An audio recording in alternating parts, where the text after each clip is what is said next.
Assalamualaikum warahmatullahi wabarakatuh. Saya Safina Marisa Kirana dari kelas 11 IPA 4. Di sini saya akan mempresentasikan video materi saya yaitu anatomi sistem saraf kranial.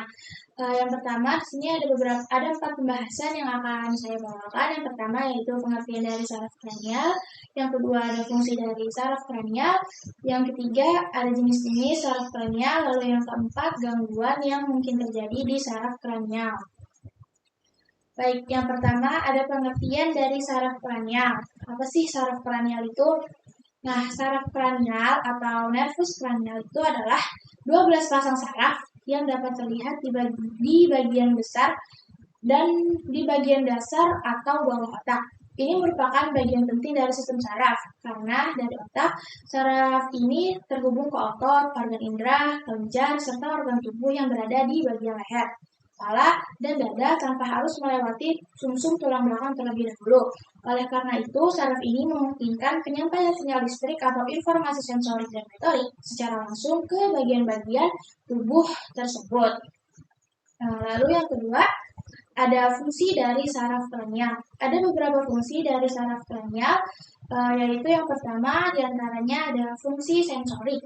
Fungsi sensorik ini adalah fungsi yang menyampaikan informasi ke mata, hidung, mulut, dan telinga yang memungkinkan kita untuk dapat mendengar, melihat, mencium, dan merasakan atau meraba. Lalu yang kedua ada fungsi motorik. Fungsi motorik ini yaitu penyampaian informasi motorik dari otak ke organ-organ indera serta otot dan kelenjar dapat membantu mengendalikan gerakan. Gerakan tersebut itu misalnya seperti memberi arahan kepada mulut untuk berbicara atau makan, menggerakkan otot wajah dan leher, dan sebagainya.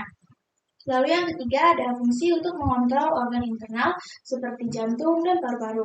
Saraf kranial ini berasal dari dua bagian otak, yaitu otak besar atau cerebrum dan batang otak. Dua saraf kranial berasal dari otak besar, sedangkan 10 sisanya ini dari belakang otak. Pada bagian batang otak, saraf kranial dapat terlihat pada bagian tertentu, seperti pada bagian pons, bagian otak tengah, atau medula. Namun, saraf kranial bisa juga tampak di persimpangan dari setiap bagian-bagian tersebut. Oke, selanjutnya yang ketiga yaitu ada jenis-jenis dari saraf kranial. Nah, ada 12 jenis saraf kranial beserta fungsi dan letaknya. Masing-masing saraf kranial ini dinamai dengan fungsi dan letaknya masing-masing. Dan diberi angka Romawi berdasarkan lokasinya dari depan ke belakang. Baik, yang pertama itu adalah kranial 1 atau olfaktori. Olfaktori merupakan saraf yang terkait dengan fungsi sensorik yang berhubungan dengan penciuman. Ini merupakan satu dari dua saraf yang berasal dari cerebrum atau otak di bagian depan. Nah, jadi fungsi saraf olfaktori ini yaitu untuk mencium bau aroma tertentu. Nah, cara kerja dari saraf olfaktori ini dimulai saat ada bau tertentu. Hidung akan menyampaikan informasi sensorik melalui saraf olfaktori ke bulbus olfaktorius, lalu ke area limbik, hingga akhirnya Anda bisa mencium bau tersebut. Nah, otak ini akan mengidentifikasikan nih bau apa ini, sehingga manusia dapat mengenali aroma atau bau tersebut. Namun, bagi sebagian orang mungkin akan mengalami hambatan dalam mencium aroma atau bau tertentu, atau disebut juga dengan istilah anosmia. Nah, anosmia itu sendiri dapat terjadi karena beberapa hal, seperti seseorang mengalami flu, pilek, kebiasaan merokok, sinusitis, dan sebagainya. Lalu selanjutnya ada kranial 2 atau optik. Saraf optik merupakan nervus kranial dengan fungsi sensorik yang berhubungan dengan penglihatan atau yang berhubungan dengan mata. Nah, seperti fungsinya, letak saraf optik ini terletak pada bagian organ tubuh mata seperti di kornea, pupil, bilik mata depan, korpus, uterus, dan sebagainya. Dengan adanya saraf optik ini, maka manusia bisa mengetahui apa yang sedang dilihatnya. Serta saraf optik ini bekerja dimulai dari masuknya cahaya dari depan mata atau kornea yang kemudian dilanjutkan ke lensa mata. Setelah cahaya diproses oleh kornea dan lensa, maka cahaya akan masuk ke bagian belakang mata, yaitu ke retina. Dari sel-sel retina inilah akan melakukan penyerapan terhadap cahaya yang masuk. Nah, kemudian mengubah cahaya menjadi impuls elektrokimia. Setelah itu akan dilanjutkan lagi ke saraf optik, barulah sampai ke otak kita. Nah, kemudian otak akan mengidentifikasikan nih benda apa yang sedang dilihat atau warna apa yang sedang kita lihat. Lalu selanjutnya ada kranial 3 atau akulomotor. Nah, saraf akulomotor ini juga terkait dengan mata, namun saraf ini berhubungan dengan fungsi motoriknya yang membantu mata bergerak dan berkedip, fokus pada objek, serta mengontrol respon pupil terhadap cahaya. Nah, saraf kranial ini berasal dari bagian depan otak tengah yang kemudian bergerak hingga mencapai rongga mata, sehingga saraf akulomotor ini dapat menggerakkan otot-otot pada mata. Oke, selanjutnya ada kranial yang keempat, yaitu kranial 4 atau troklear. Saraf troklear merupakan saraf kranial yang memiliki fungsi motorik yang hampir sama dengan saraf okulomotor, yaitu menggerakkan otot mata. Namun, pada saraf troklear ini, otot mata yang akan digerakkan adalah otot oblikus superior. Dengan adanya saraf troklear yang menggerakkan otot oblikus superior ini, maka bagian mata yang bergerak adalah mata bagian bawah. Selain itu, saraf troklear ini berfungsi juga membuat mata menjadi melotot dan bisa kembali seperti semula lagi. Selain itu, saraf troklear juga dapat bergerak maju sampai dengan bagian rongga mata. Saraf ini berasal dari belakang otak tengah dan bergerak ke rongga mata, tepatnya di area mata yang merangsang otot oblikus superior ini. Oke, selanjutnya ada kranial 5 atau saraf trigeminal. Nah, saraf trigeminal ini merupakan saraf kranial yang terbesar.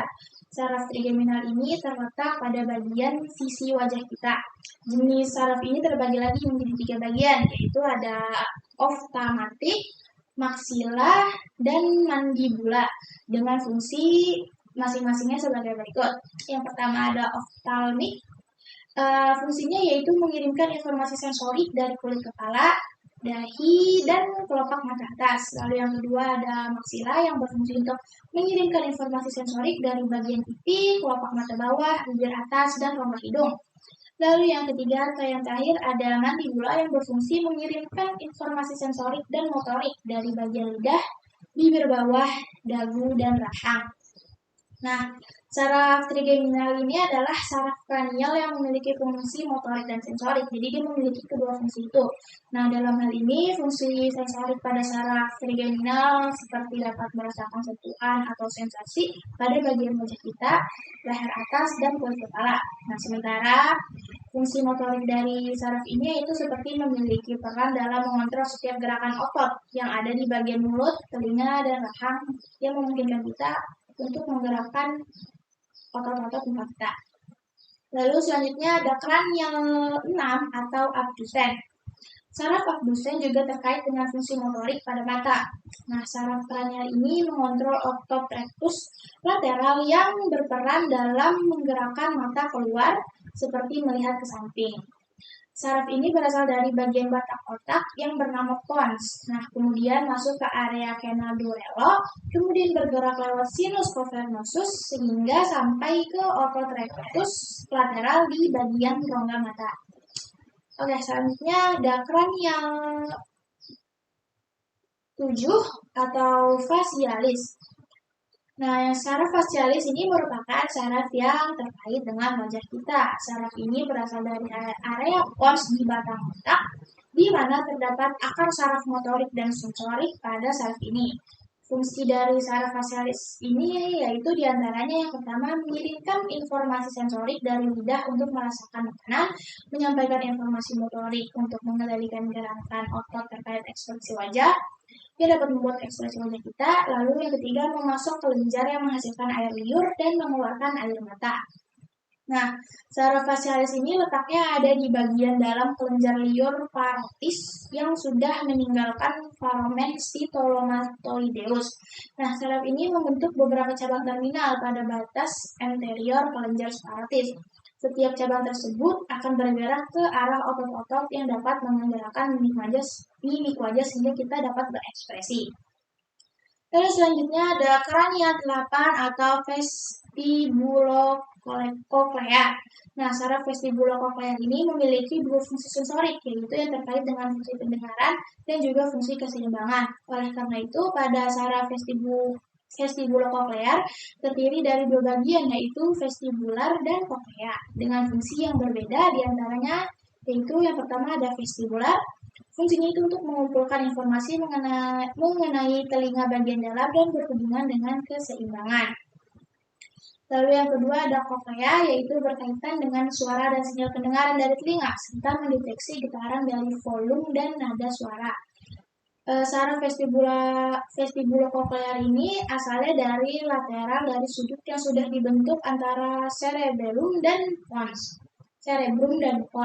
Kemudian akan melewati saraf facialis untuk mengarah ke internet akustik meatus pada bagian tulang temporal bone.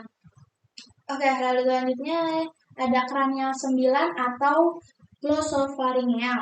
Nah, saraf glosopharyngeal ini terkait dengan kemampuan merasakan dan menelan. Saraf ini berasal dari medula oblongata yang kemudian menjalar ke leher dan ke tenggorokan. Peran saraf ini adalah berkaitan dengan gerak refleks, sehingga dapat dikatakan bahwa peranannya tidak begitu penting. Nah, fungsinya ini mengirimkan informasi sensorik dari telinga luar dan rongga telinga tengah, bagian belakang lidah, serta bagian belakang tenggorokan. Dengan kata lain, fungsi utama dari saraf ini yaitu adalah untuk suplai persarafan yang bersifat sensorik dari orofaring serta bagian belakang dari lidah. Saraf ini juga mengirimkan informasi motorik dari dua kelenjar ludah dan